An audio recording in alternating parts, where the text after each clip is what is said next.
நடைமுறை பயன்களின் சங்கமத்தை பற்றி ஆராய்கிறோம். சரியாக சொன்னீர்கள். இந்த வாரம் நடந்ததை பற்றி எனக்கு நிறைய கருத்துக்கள் உள்ளன. இது தினமும் மாறிக்கொண்டே இருக்கிறது. புதன்கிழமை வெளியான மேட்டின் சமீபத்திய வீடியோவை பார்த்தீர்களா? நிச்சயமாக. அது என்னை வியப்பில் ஆழ்த்தியது. ஆனால் அது ஸ்டார் வார்ஸ் பிரபஞ்சத்தில் டகோஸின் தாக்கங்கள் குறித்து சில பெரிய கேள்விகளையும் எழுப்பியது. சரி, எனவே நேரடியாக விஷயத்திற்கு வருவோம். இன்று விவாதிக்க நிறைய இருக்கிறது. பிப்பிட்டி போப்பிட்டி பூயா. அதாவது இது மிகவும் நன்றாக இருந்தது. அது சொதப்பிவிட்டது. குரல்களை சரியாக கொண்டு வரவில்லை. மேலும் ஒரு சிரிப்பை தவிர்த்துவிட்டது. ஆனால் மீண்டும் நீங்கள் நோட்புக் எல்யம் பாணி பாட்காஸ்டை உருவாக்க விரும்பினால் அது மிகவும் கட்டுப்படுத்தக்கூடியதாக இருக்கும். இப்போது கூகுள் நேனோ பனானா விற்கான ஒரு அப்டேட்டையும் வெளியிட்டுள்ளது. சமீப காலமாக ஜெமினியில் உங்கள் காலெண்டர், கூகுள் டிரைவ், மின்னஞ்சல் மற்றும் கூகுள் போட்டோஸ் ஆகியவற்றிலிருந்து தகவல்களை தெரிந்து கொள்ளும் தனிப்பட்ட அறிவுத்திறனை நீங்கள் பெற முடிந்தது. அது உங்களை பற்றி தெரிந்து கொள்கிறது. இப்போது அந்த தகவலை அது நேனோ பனானா விற்குள் பயன்படுத்த முடியும். எனவே உங்களை பற்றியோ அல்லது உங்களிடம் புகைப்படம் உள்ள நபர்கள், உங்கள் நாய், உங்கள் குடும்பத்தினர் மற்றும் இதுபோன்ற விஷயங்களை பற்றியோ படங்களை உருவாக்கச் சொல்லலாம்.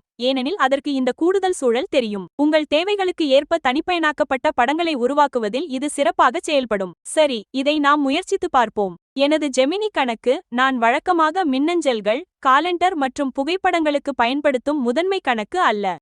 அதனால் அதனிடம் என்னை பற்றிய தகவல்கள் அதிகம் இல்லை. இருந்தாலும் என்ன நடக்கிறது என்று பார்ப்போம். நான் கிரியேட் இமேஜ் என்று கொடுக்கிறேன். அதனால் அது நேனோ பனானாவை பயன்படுத்தும். பிறகு என் வாழ்க்கை எப்படி இருக்கும் என்று நினைக்கிறாயோ அதை ஒரு காட்சியாக உருவாக்கு என்று சொல்கிறேன். நான் கணினியை பயன்படுத்துகிறேன் என்பது அதற்கு